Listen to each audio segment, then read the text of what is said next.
నేను చెప్పే జాగ్రత్తగా విను. నీకు నా పర్సనల్ డీటెయిల్స్ మెయిల్ చేశాను. ec.government.in కెళ్ళి form number 20D MLA nomination form ని డౌన్లోడ్ చేసి ప్రింట్అవుట్ తీసుకొని మల్కాజ్గిరి ఇండిపెండెంట్ ఎమ్మెల్యేగా నేను నామినేషన్ వేస్తున్నట్టు పేపర్స్ ఫిల్ చేయి. మన పక్కన ఉన్న కాన్స్టిట్యున్సీలో మన గురించి ఏమనుకుంటున్నారు? మంచిగానే మాట్లాడుకుంటారు సార్. అయితే ఇంకో ఫామ్ డౌన్లోడ్ చేయి. అక్కడి నుంచి కూడా మనం పోటీ చేద్దాం. ఒక క్యాండిడేట్ 2 చోట్ల నుంచి పోటీ చేయొచ్చు, తెలుసు కదా వాళ్ళ. ఇంకా బయలుదేరాల. ఫామ్ తీసుకొని మన జోనల్ ఆఫీస్కి వచ్చేసి ఫ్రంట్ డోర్ నుంచి కాదు, బ్యాక్ డోర్ నుంచి. Okay sir, okay.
సార్ ఎవరైనా నువ్వు బ్యాక్ డోర్ నుంచి వస్తున్నావు? సార్ ఇంకా 5 minutes టైం ఉంది సార్, తీసుకోండి sir please. Aadhaar card page లో ఉంది సార్. స్థానికుడు సంతకాలు 8th పేజ్ లో ఉంది sir. Documents okay. Thank you sir. ఎందుకే ఫోటో తీస్తున్నావు? అందుకనే సేఫ్టీకి సార్. Smile please. ఒక మంచి పౌరుడిగా నేను ప్రజాసేవని న్యాయంగా చేస్తానని ప్రతిజ్ఞ చేస్తున్నా. ఇలా చూడు, పైన కిందకి తెచ్చావు, ఇక్కడి నుంచి పాతాళంలోకి తొక్కేస్తావు. నేను ఒకటి చెప్పనా? ఏంటి? ఒకటి ముందుకు వస్తే ఇంకోటి వెనక్కి వెళ్తుంది. ఏంటది?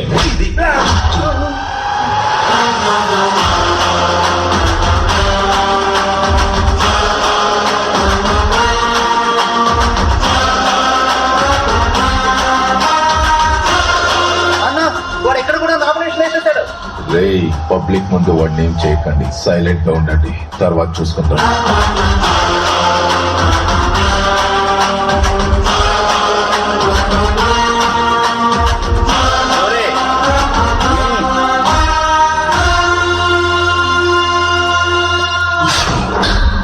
అన్న, కన్నా వాడిని పొడి చేస్తాడు. నువ్వు సావవుతామే, లేబర్కి తగలకుండా పొడిచిన. నువ్వు ఎమ్మెల్యే కావడానికి ఇదొక ప్లస్ పాయింట్. నాకు రాజకీయం తెలియదు, నేను ఒక రౌడీనని అన్నాడు వాడు. రాజకీయ నాయకులు పుట్టేదే రౌడీల వల్ల అని మర్చిపోయినాడు. నేను జైలుకు పోతా, నువ్వు రెడీ అయి అసెంబ్లీకి పో. ఆల్ ద బెస్ట్ అమ్మే.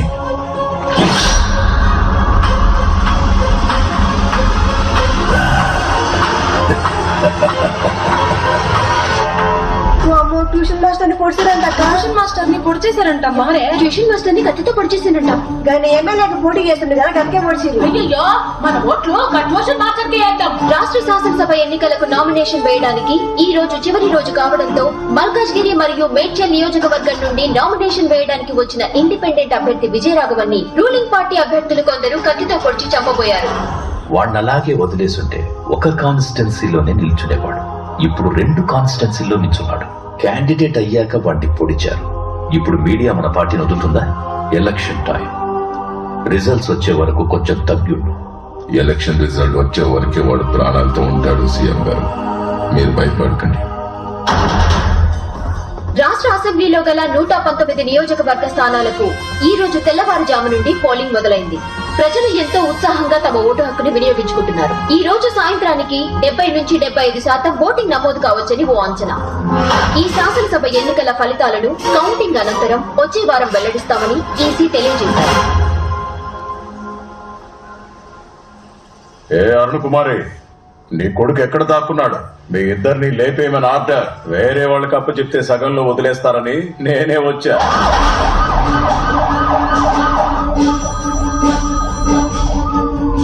హలో సార్, ఒక బ్యాడ్ న్యూస్. మనం 100% గెలిచే ఇల్లందు నియోజకవర్గంలో ఈసీ ఓటింగ్ ఆపేసింది. కావాలనే చేశారు సార్. అసెంబ్లీ ఎన్నికల ఓట్ కౌంటింగ్ నడుస్తున్న ఈ టైంలో ఓ పార్టీ నాయకులు డబ్బులు పంచుతున్నారని ఇల్లందు నియోజకవర్గంలో ఎలక్షన్ కమిషన్ కౌంటింగ్ నిలిపివేశారు. వాళ్ళు ఖచ్చితంగా గెలిచే స్థానంలో ఓట్ల కౌంటింగ్ ఆపేయడంతో అధ్యక్షుడు రాజేంద్ర కుమార్ సభ్యులతో చర్చించడానికి పార్టీ ఆఫీస్ బయలుదేరారు. ఎలక్షన్ కమిషన్ ఒక నియోజకవర్గంలో ఓట్ కౌంటింగ్ ఆపేశారు. దానివల్ల మీ పార్టీ ఓడిపోతుందంటారా? ఇది అపోజిషన్ పార్టీ సెంట్రల్ గవర్నమెంట్ చేసిన కుట్ర. ఈసారి కూడా మేమే గెలవబోతున్నాం. ప్రభుత్వాన్ని మళ్ళీ మేమే ఏర్పాటు చేస్తాం.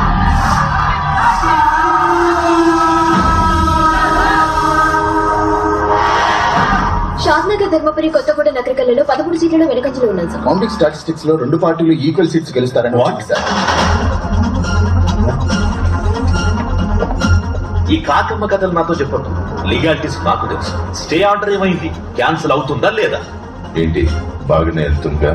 ఇప్పటిదాకా బాగానే వెళ్ళింది, కానీ 25 నియోజకవర్గాల్లో అపోజిషన్ వాళ్ళకి ఓట్లు ఎక్కువ వచ్చాయి. ఇదే కంటిన్యూ అయితే ఆ 25 ప్లేసెస్ లో వాళ్ళ క్యాండిడేట్స్ గెలుస్తారు. మనకి 100 సీట్లు వస్తాయనుకున్నాం, కానీ ఇద్దరికి సేమ్ వచ్చేలా ఉన్నాయి. ఇద్దరికి సేమ్ సీట్స్ వస్తాయి. గవర్నమెంట్ ఎవరూ ఫామ్ చేయలేరు. మనం 58 లీడ్ లో ఉన్నాం, వాళ్ళు 58 లీడ్ లో ఉన్నారు. ఒక నియోజకవర్గంలో కౌంటింగ్ ఆపేశారు.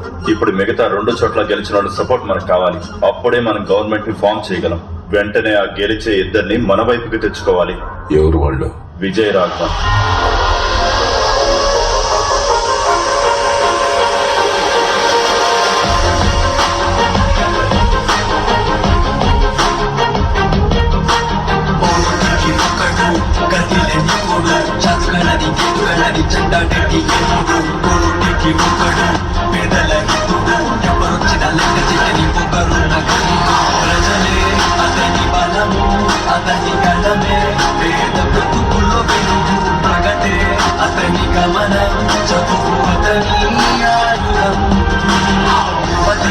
అతని సైన్యం, అతని ధైర్యం చూసి వణికెను పనులే మనకై.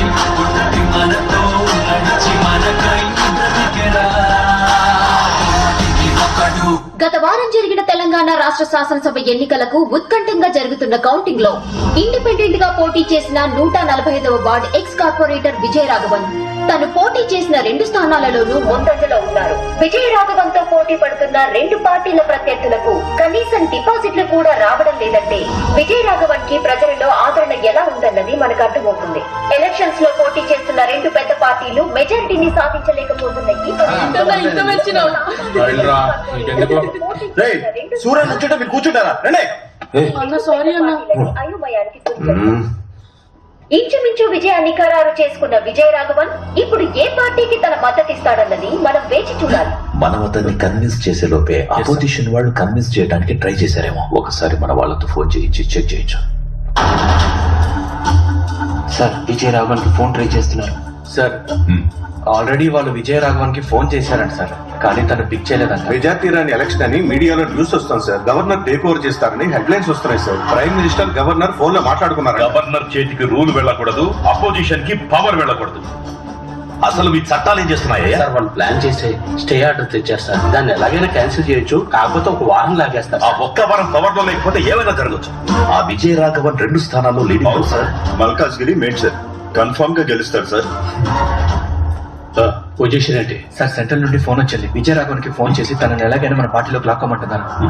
ఏంటయ్యా, ఒక పక్క మనం గెలవబోయే స్థానంలోనేమో కౌంటింగ్ ఆపేశారు, ఇంకో పక్క విజయ రాఘవన్ 2 స్థానాల్లోనూ గెలిచాడు. మన గవర్నమెంట్ చేయిజారు. ఉన్న పెండింగ్ కేసులని పుటప్ చేసి సగం మందిని లాగేస్తారు. ఎంత అడిగినా ఇచ్చేద్దాం. పోయి ఆ విజయ రాఘవన్ తో డీల్ మాట్లాడు. అలాగే సార్. నేను ఇన్ని సంవత్సరాలు బయటికి రాకపోవడానికి కారణం సూర్యకిరణాలు తగిలి నా శరీరం మండుతుందని కాదు, నా శరీరానికి తగిలిన గాయం కన్నా నా గుండెకి తగిలిన పెద్ద గాయం ఏంటంటే ఈ ఊరికి నేనేం చేయలేకపోయానే అని. నా ఆశయాన్ని నువ్వు నెరవేరుస్తావని నేను ఇంకా ప్రాణాలతో ఉన్నాన్రా. నేను పబ్లిక్ పార్టీ కోశాధికారిని మాట్లాడుతున్నాను తమ్ముడు.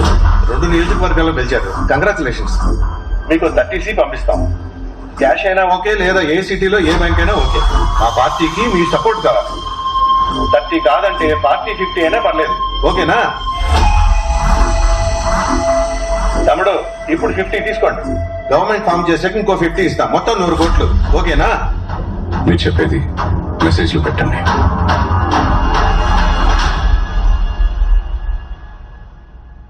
ఫార్మల్ గా మెసేజ్ పెట్టమంటున్నాడు సీఎం గారు.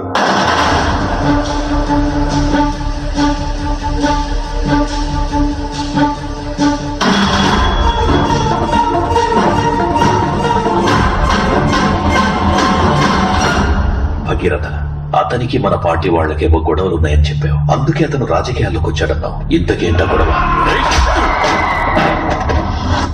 కాలేజ్ లో వాడిని సీటు నుండి తోసేశారు. ఆహా, అప్పుడు ఆ సీట్ నుంచి తోసేశారని ఇప్పుడు ఏ సీట్ అడుగుతున్నాడు తెలుసా? సీఎం సీట్ అడుగుతున్నాడు.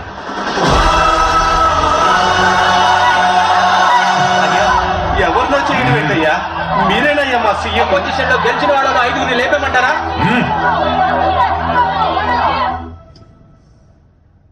కౌంటింగ్ స్టాప్ చేసిన ఆ కాన్స్టిట్యున్సీలో మనమే గెలుస్తాం. కానీ ఆ స్టే ఆర్డర్ ని క్యాన్సిల్ చేయించి కౌంటింగ్ చేసే టైంకి మన గవర్నమెంటే ఉండాలి. గవర్నర్ రూల్ ఉంటే రిజల్ట్ ఎలాగైనా మార్చేస్తారు. అప్పటి వరకు 1 వీక్ 10 డేస్ పవర్ మన దగ్గరే ఉండాలి. నేను సీఎం అవ్వడం ముఖ్యం కాదు, గవర్నమెంట్ మనం ఫామ్ చేయడమే ముఖ్యం. ఏం మాట్లాడుతున్నారు సార్?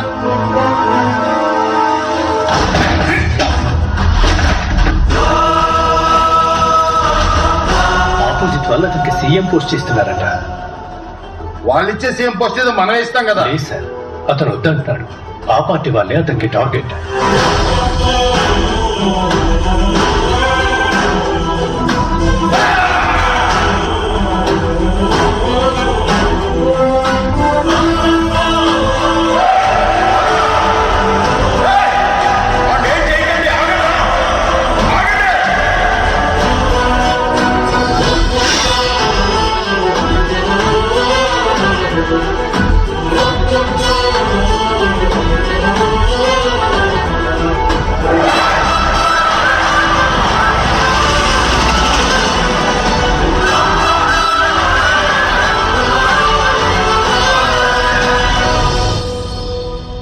అమ్మా, బయటికి రామ్మా.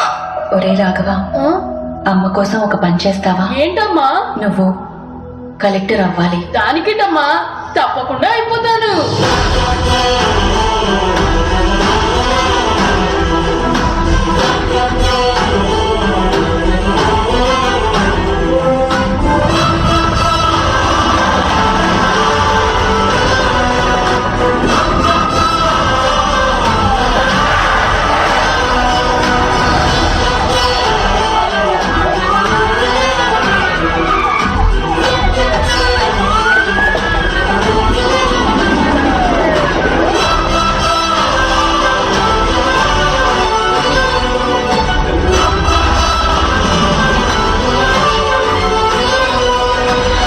నువ్వు చేసిన తప్పులన్నిటికీ ఈ రోజు ముగింపు దొరకబోతుంది.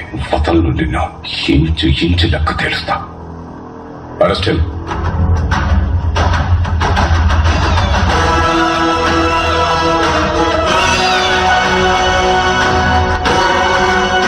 అతనికి ఏ అథారిటీ ఇవ్వం. అతను ఒక డమ్మీ సీఎం లా పెట్టుకుందాం. అతనికి ఏ సైన్ పవర్ ఉండదు, ఏ అప్రూవల్ అతని దగ్గర ఉండదు. మంచి ఆకలి మీదున్న సింహాల మధ్య చిక్కుకున్న జింకలా ఉండాలి వాడు. వాడి అవసరం తీరిపోగానే నువ్వు వాడిని ఏమైనా చేసుకో. వాళ్ళ అమ్మ కూడా ఒకప్పుడు మన పార్టీ అంటగా. ఏదో ఇండిపెండెంట్ గా గెలిచాడని చెప్పకుండా అమ్మ కొడుకులిద్దరూ మా పార్టీయే రెబల్స్ గా గెలిచి తిరిగి వచ్చారని న్యూస్ ఇవ్వండి.